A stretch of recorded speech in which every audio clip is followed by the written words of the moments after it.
Hello, this is Black Country Blokes chewing the fat.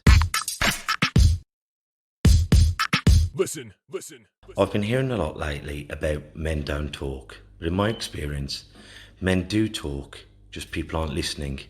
So it's going to be me and a group of blokes discussing our struggles and victories through life. Warning, there may be some bad language, so apologies to all the moms, especially my own.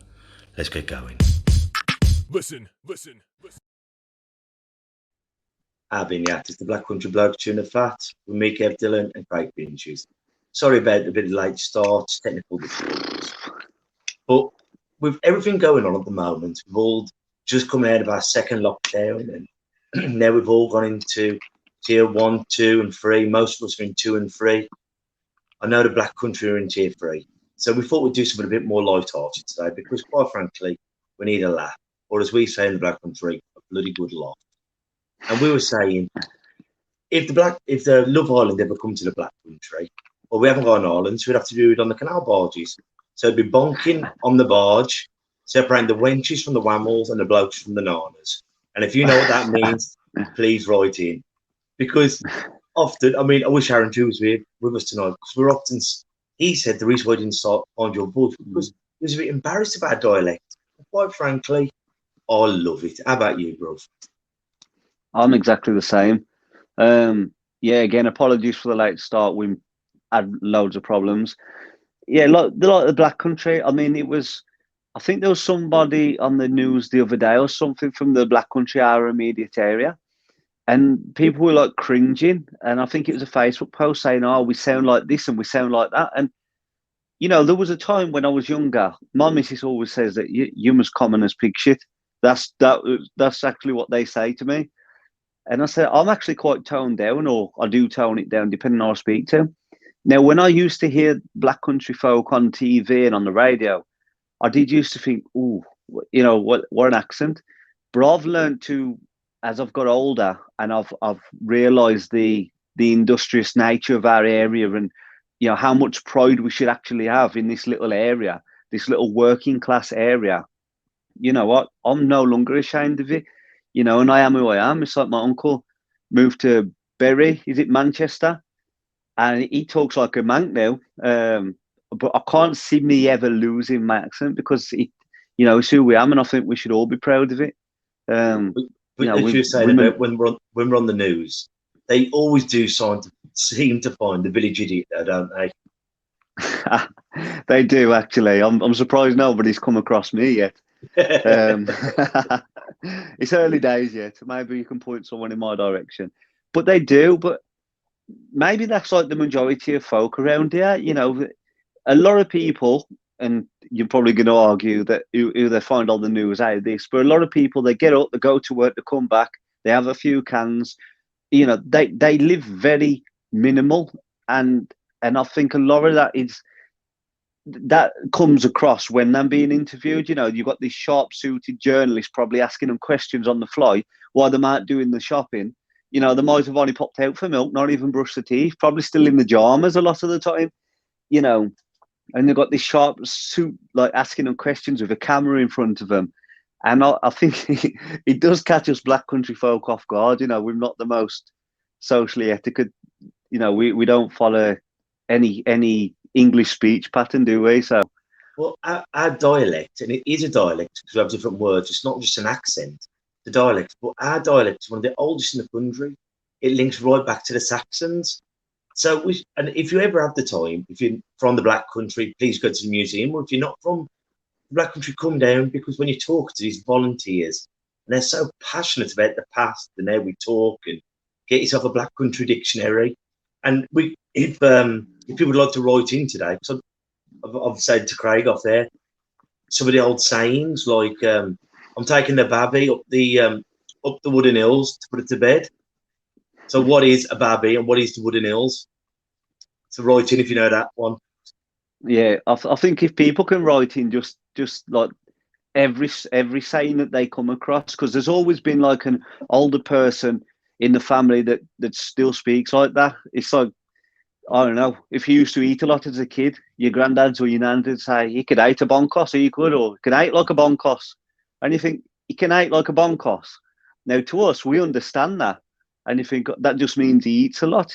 But to a lot of people, they'd be like, "He can eat like a bonker." It sounds Swedish or German or Russian or whatever it sounds. But I mean, there was a lady at the school the other day, and she always says hello to me walking past. And I can't remember what she exactly said, and I only just about caught it. And I think it was something like cold enough for a chuffing penguin. And I thought cold enough for a chuffing penguin. And I thought, like, I had to catch it, and I couldn't help but smile to myself and think, if a complete stranger were to say that quick, cold enough for a chuffing penguin, they'd be thinking, what was that? Double Dutch? Well, a lad come down, one of my dad's mates, come down to one of the boxing shows. He went, "Can I have a cup of tea?" He went, "A cup of tea? How many?" He went, and it's like, "Cup of tea, how many?" He thought it must have been like a black country blend, like, Yorkshire tea. Cup of tea, how many? The amount of people that will say, I mean, I get it from Brummies and that, a lot of Brummies can't understand where we're from. I had this debate with some Brummies once in a pub up in Erdington, I think it was. And I was with this group of people. My partner's mum used to live up there, and they'd turn around and say, they'd say it's 1:30. What time is it? Oh, it's 7:30. And I said, it's a 1:30. It's 1:30. They said it's a 1:30. It's 1:30. Yo, black country folks speak, you speak wrong.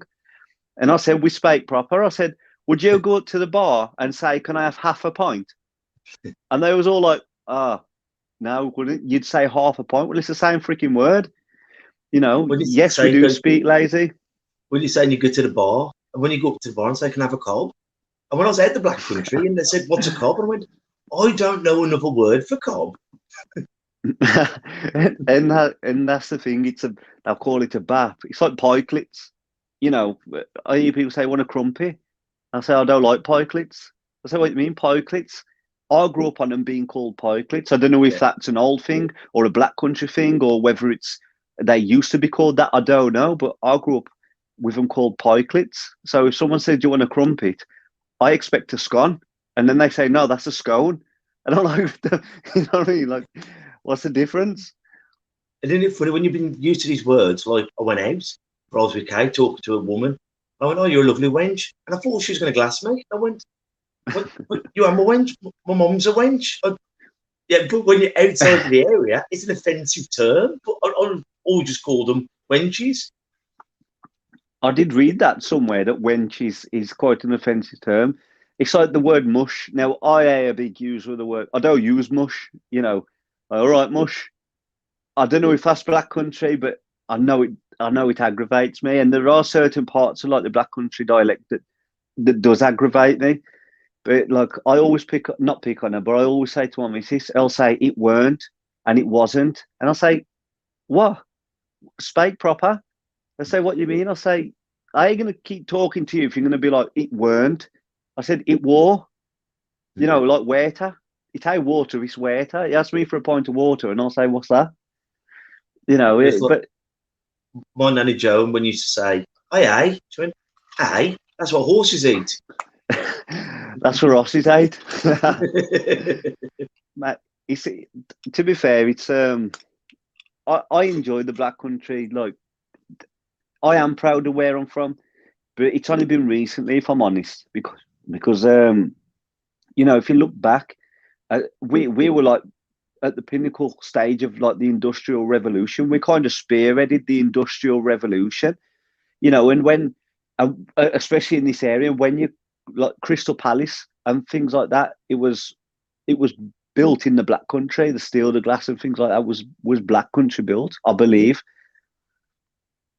Well, there's so much from around here. That's why we've got the name the Black Country.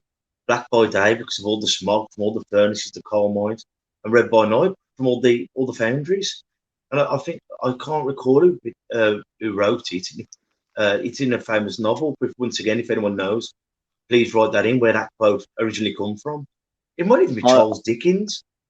No, it was Charles Dickens. It was. I read into this. It might tell you on the Black Country Museum site. It was.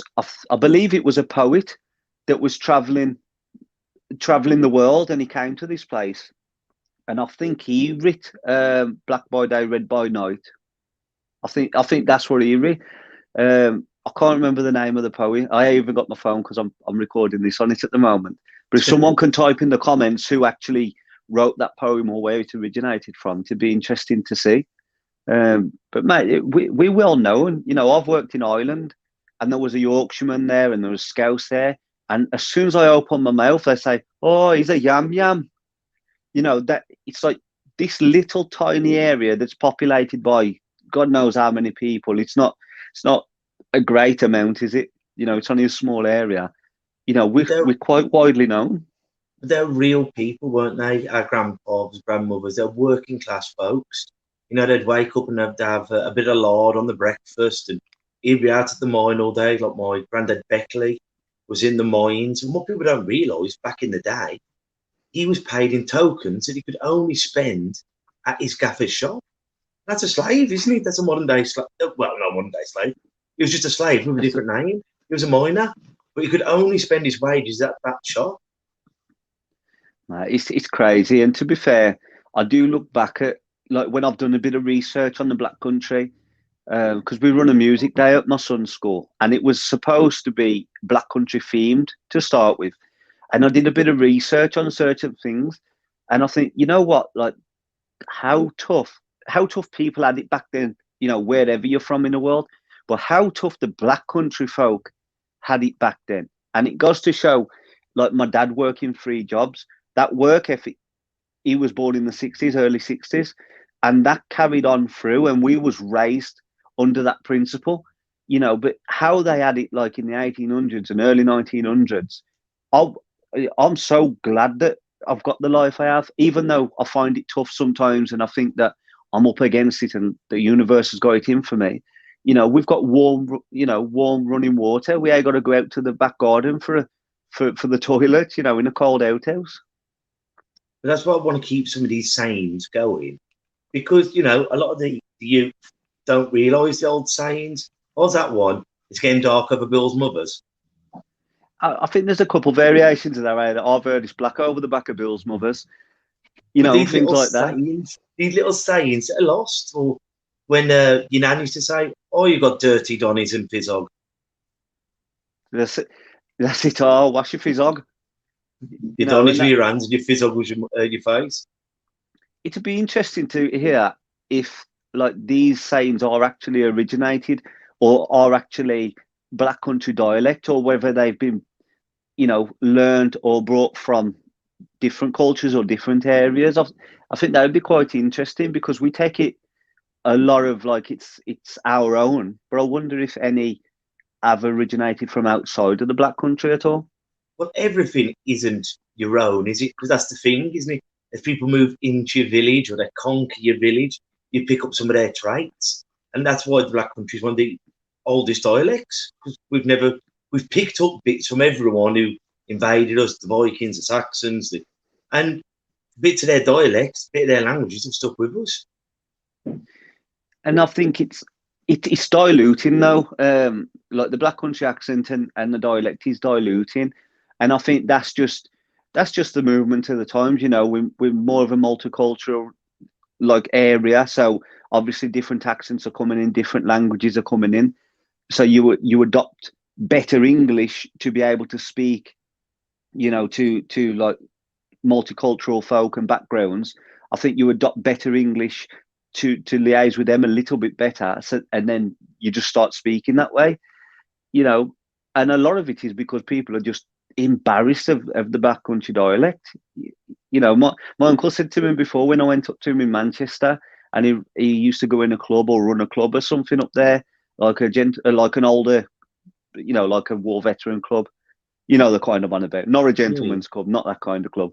Um, and he basically said, a joke, like tongue in cheek, a bit of it. He basically said, "Now come in here, but keep your mouth shut," because he didn't want us to speak in the way we speak around them. Because I'm like, "Oh, put get along," you know, them all full of say they up north. I think it's great, like when you talk to your nan and granddads and people like that, and they're so passionate about it, aren't they? Like the Black Country Bugle and bits and bobs. And you know, I'm not a proper Ayer and Bayer. You know, I'm a yam yam, but I'm not an Ayer and Bayer Because, as you say, in the real world, when you're going for a job or you're out places, you do try and speak more correctly. But when you're in the boozer or at the boxing gym, then you can, fall back into your proper dialect. I think a lot of it with me is it's not embarrassment. Like sometimes when I tone it down, it's to save the other person the embarrassment of saying pardon, and then me the frustration of having to have to repeat it in better English anyway. We're lazy speakers for the most part, and it does like you'll always be that way. But even now, I'm toning it down. When I'm talking to myself, it's proper hey and core and yow. But that's just who Well, we am. I don't think we should be ashamed of it. I was talking to Paul, who we had on the show on Tuesday, who was from Scotland, and we were laughing, him having a strong Scottish accent and us having a big yam yam accent. But then and he was saying what you've just said. He tones it down when he's talking to someone who's not from the area. But when you're talking to people you're familiar with, then you just let it go. But isn't it funny? A Scouse is always proud to be a Scouse, a man, a Cockney, very proud people. But the Yam Yams, for whatever reason, because the dummy brummy, Dudley, and you're thinking, well, just because it's our dialect doesn't mean we're fake. Some of the cleverest people I know from this beautiful area. We're the most industrious area within England, and I'd go out on a limb and say that. And I think people do feel dumbed down a little bit because it's their own dialect. With like Scousers and Manx and things like that, they have their own accent and they have their slangs, but they don't replace like most words, whereas we do. It's like going. I'm going to the shop. I'm going to the shop. What's the shop and how am you going? People don't understand it, and I think people feel like what's the word I'm looking for? When you go in a room and you feel everyone's staring at you because you're different. And I feel, especially in this day and age, we're taught to be a little bit more weary of how we sound and how we look. So people try and talk like brummies, and they try and talk like proper English, which I think is worse actually. If a black country folk tries to talk proper English, I think then you sound like a twat. I'm sorry if people are out there speaking proper English, but you do. Well, I think it's just you've got to be honest to your roots. Like if your family speaks more correctly, you're going to speak correctly. And I think it's like, don't try and be something you're not. If you are that way, then be it and embrace it. And if you can't do it, you can't do it. And I think wherever we're from now, and I imagine all our listeners in Israel have had to just not listen to this one because I couldn't understand a God word. But no matter where you're from, be proud of it. If you're working class, middle class, upper class, embrace it. Because where you're from is a big part of you. It's not all of you, but it is a part of you. So don't try and airbrush over it, because what a wonderful part of you it is. And I think that's the important thing. I mean, like going back to the Israel thing, I think between our audio and our subtitles when they're on, they've probably got flipping code breakers out there trying to decipher what it is we're actually trying to say. They're probably just teaching them laugh when they laugh and nod when they nod.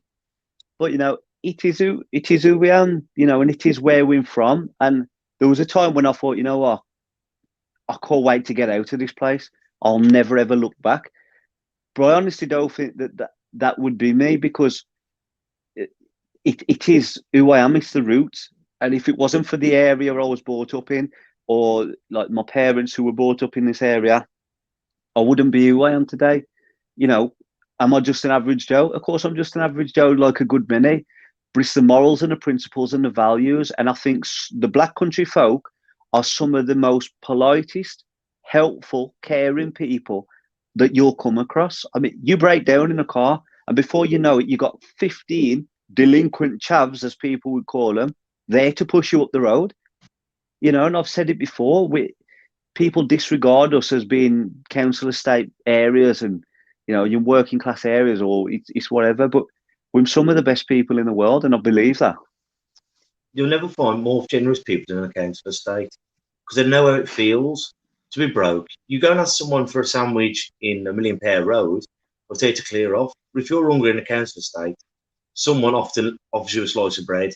They'll get you through it, or if you can't need to push, or if that's what community is. And I think that's what we've lost because we've become so self-centered. But, it takes a village to raise a child. And I think it does. And I'm just going to look because we have got a couple of comments, but I'm blind, so I'm going to have to get my ugly mush right up to the screen. Pity you lot. So, Stephen Hansel has put, he's, what, I don't even, Elihu Burritt, the American consul to Birmingham, wrote that poem. Oh, brilliant. If I've read his name out right. Google says it was the man. It was this man. And I believe it was. I do remember reading something like that. So cheers, Stephen. I've probably pronounced his name all wrong, but oh well. Well, you can see it on the comments. But Yeah, it wasn't. Who did I even say it was? Who did I say it was? You said Charles Dickens, I think.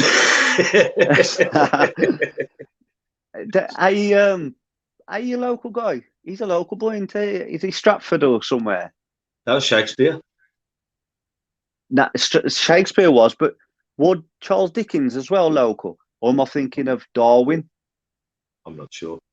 Nor me. Send that in, Hansel. Yeah.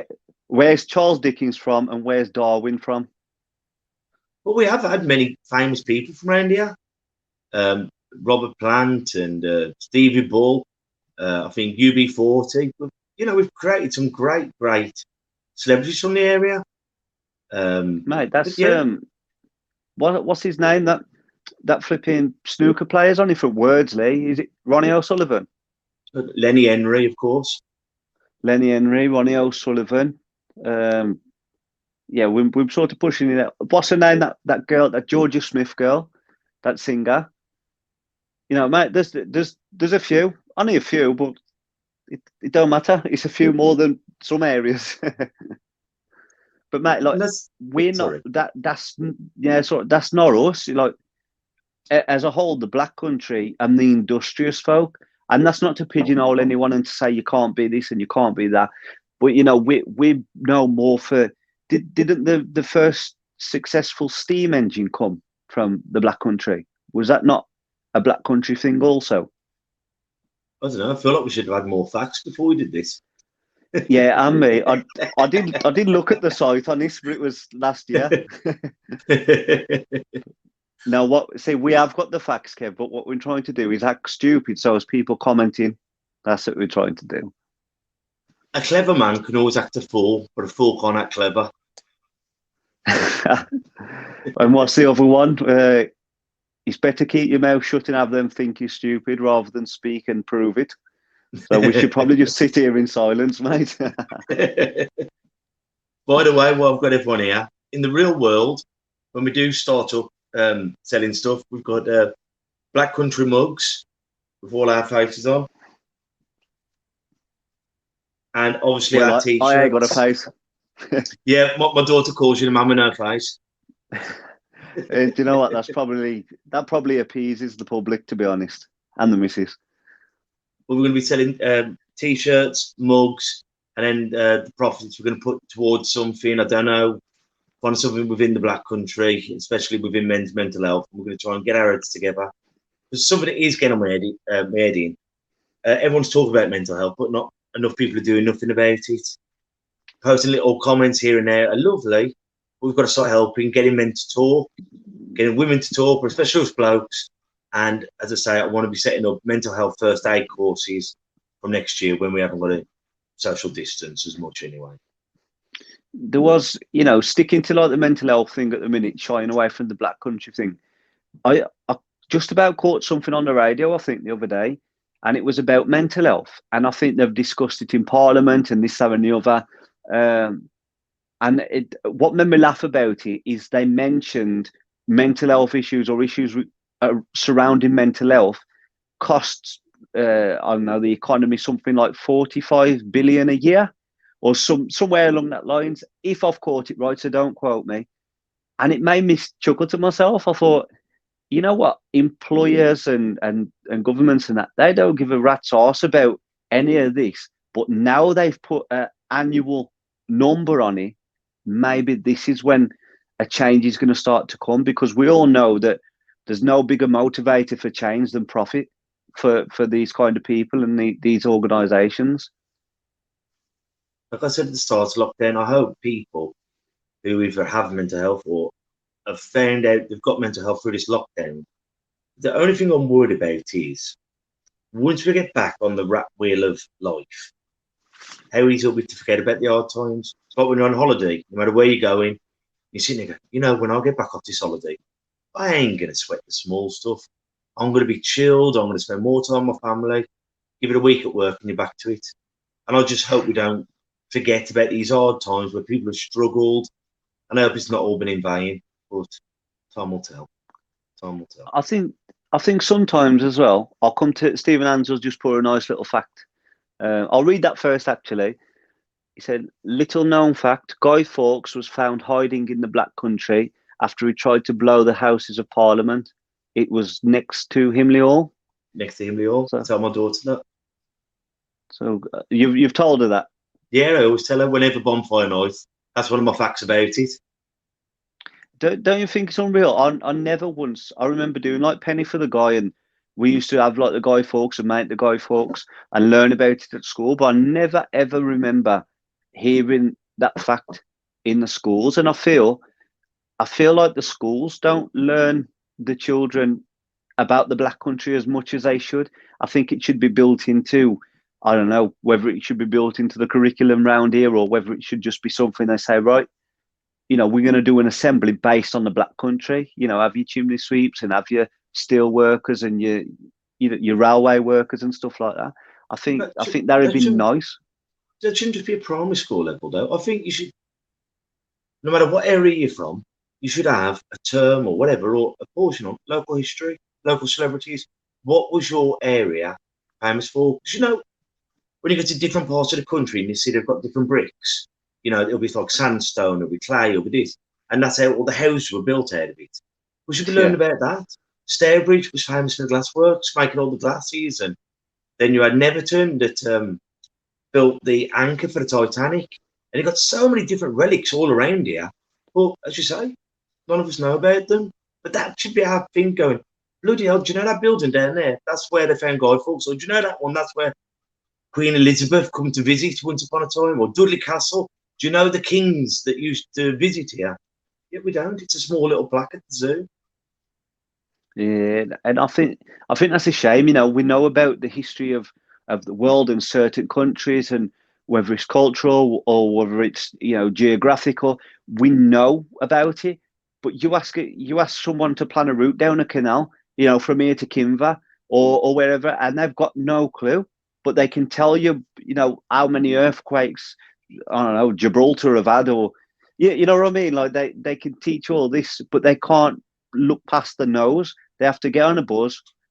They have to follow GPS. And I think local area, and I'm not talking all of the West Midlands or all of the Black Country, but especially if like a primary school's here in Kings Winford, they should know within like 5-10 miles radius of what's gone on in that area, where they can get to. And that's what I think. There's not enough local learning going on, is there?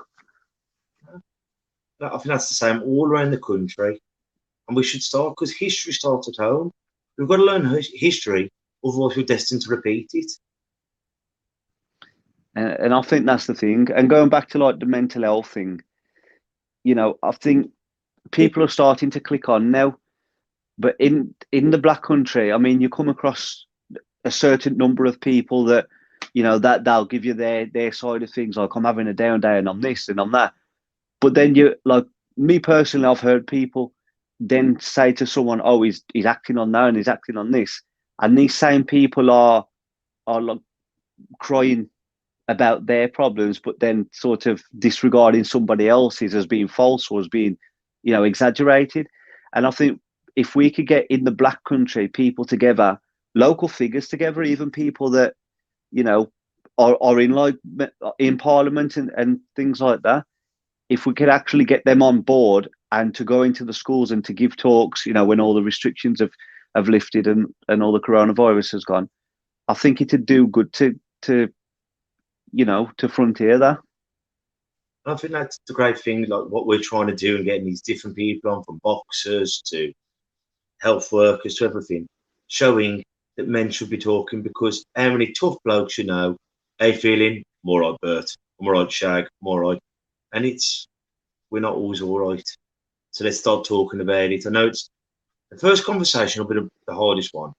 Once you've knocked down that door, then it gets easier, I promise you. It's like a Have lot we, of the things, isn't it? have we got any other comments? Is there anything else you want to say on the Black Country, the beautiful Black Country? Steve Ansel again. Anchor was forged at the Black Country Museum before it was a museum, of course. And the canal was always called a cut to me. That's another good one. Yeah. Agree kids should learn about the areas they're in, make them proud of the place they live. Down the cut. It was Having called a the bevy cut. down. It was called the cut because they cut through the rocks to make the canal. That's why it was called the cut. And the foundries, you always had a foundry that backed onto either the railway to get the stuff on, or next to water, next to a canal, so they could cool it down and get it on the barges. So there's a forges either next to the rails or next to a canal. I read as well when I was learning some facts about the Black Countries, the barges. Obviously, that was the main transportation for products from like the Black Country to the docks, whether it be Liverpool or wherever. And they could sit at a tunnel, a very narrow tunnel. They could sit there in traffic, we'll say, for up to 2 weeks. And you think, wow, and we take for granted, it takes a lorry driver 2-3 hours to get to these places with this heavy load. They was taking a lot less in weight, and it was taking how many times more to actually get there. And it makes you think, like, the patience they must have had. They'd have been in them barges, they'd have been on the barges, cold, raining. Yes, they can go inside, but I bet there was no central heating, and very, very minimal in by way of luxury, no TVs and stuff like that. I'm sure. We've got it quite good at the minute. Probably too good. The canals and the rails were the backbone of the country, because that's how we had to get, as you say, all your coal, or your gear, or your metal, or your glass, and you throw them back on the back of either the train or the canal, and we were the backbone of both of them. So, as you said before, sorry. No, sorry. Did the Black Country dig the first canals? Oh, Steve. Have a look for us, bro. But we were the pioneers of it. We in Birmingham, there's more canals in Birmingham than there is in Venice. That is crazy. It's like with the Peaky Blinders. I believe the Peaky Blinders is so successful, and I know it's a Brummie thing. It's more Birmingham based, but I think it's so successful because that's the closest thing we have of calling something our own, we'll say. It's a cultural time. It was set in the 1920s or so, and I don't know how many of them are actually Brummies or Black Country folk that star in it. They're probably Cockneys learning the accent, which I think is a crying shame if that is the case. I don't know the background in the actors, but I think that got so big because it felt unique. We could relate, and then once a load of it jumped on, I mean, Snoop Dogg covered the theme song, which I don't know if you heard it. I don't know if you watched it. I sent it, yeah. Did you send it me? Yeah. Mate, I wish you hadn't. Snoop Dogg's an OG at what he does. He's a legend at what he does, whether you like him or whether you don't. But to take something that was originally, I mean, it's not a Black Country song, the Red Hand. Yeah, it's an old song, isn't it? It's an old song, but it suited the theme of like the Peaky Blinders. It suited it, and then when you had a Yanks voice, come over the top of it, I just thought, I'm glad he's moved on to Just Eat now. I'll be honest. Yeah. And boxing. So I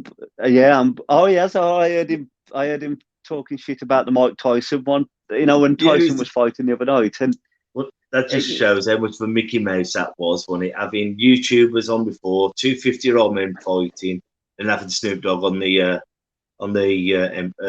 compare. MC, and that's the thing. I was listening to Snoop, and a lot of the stuff he was saying was stuff I'd already read in like YouTube comments. Like These about look like my two uncles at the family barbecue. Break them up, ma. Break them. You know, I'd read them in the YouTube comments, so he won't even come in with anything fresh. You know, and like you It say, it was was Mickey funny. Mouse. It was funny, but you know me loving boxing, especially amateur boxing, and it's just raping the game. You know what I mean? But we're not here to talk about Nah, not that. yet. Well, we've been on for a good 40 minutes, I think, bruv. So is there anything you want to finish by saying? I've got a little Well, I'm going saying to at the read. end. I'll read this Stephen Andrew thing out, and then we'll look at to see if we can. Any one of us can think of something. The first pure canal in England was the Bridgewater Canal, which initially connected Worsley to Manchester. It was named after the third Duke of Bridgewater, who owned many of the coal mines in the northeast of the country. So that's a little bit of history. I'll put on the screen. People from the Black Country include Lenny Henry, Beverly Knight. Forgot about Beverly Knight.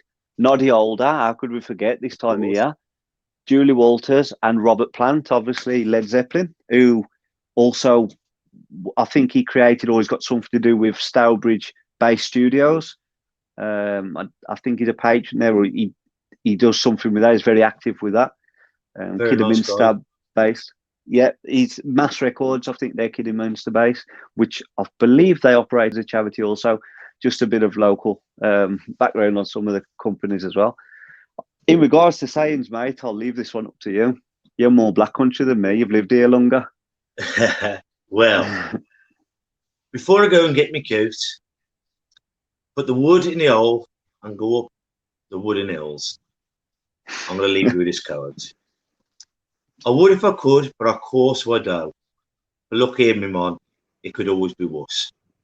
Until we see each other next time, take care of yourselves and each other. Ta-ra a bit. Listen. And that's a wrap for another show. But if there are any comments or messages that you would like us to read out for our next podcast, please be in touch. There are also lots of different organisations at the bottom of this page, and hopefully they can help you or someone you care about. Please share this to spread the word. Until we talk next time, ta-ra a bit. Listen.